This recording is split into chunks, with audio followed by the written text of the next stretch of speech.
I am Father Dion, the Post-Catholic Chaplain of the Headquarters and Headquarters Support Group of the Philippine Army. And this is Salita ng Diyos, ang ating gabay. Today is Tuesday, July 22, 2025, and we celebrate the memorial of Saint Mary Magdalene.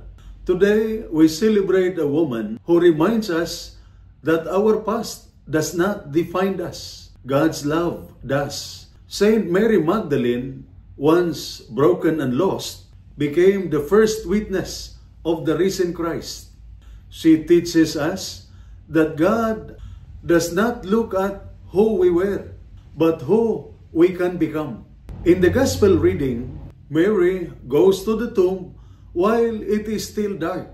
The darkness is not just physical, it is emotional and spiritual.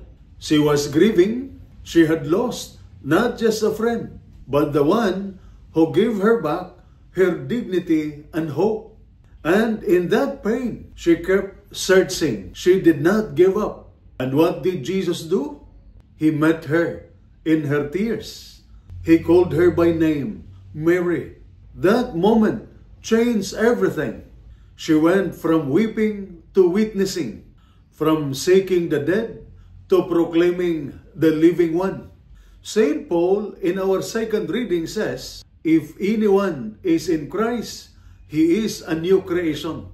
This was Mary Magdalene's story, but this can be ours too. What does this mean for us today?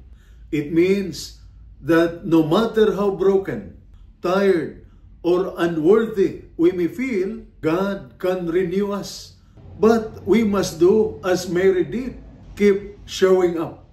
Keep seeking Him, even in the dark. We all carry burdens, mistakes we regret, label other gives us, or pain we keep inside.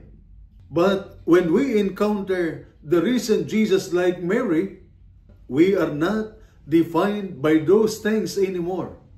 God calls us by name, not to remind us of who we were, but to send us out with purpose.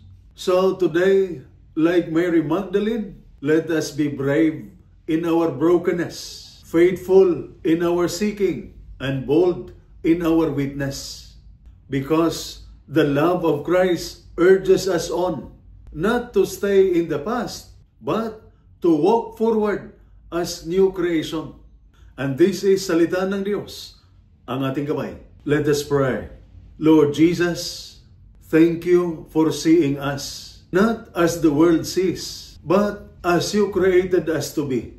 Teach us, like Mary Magdalene, to seek you with courage, to listen when you call us by name, and to go out with joy to share the good news. Amen. And may the Almighty God bless you and your family, the Father, the Son, and the Holy Spirit. Amen.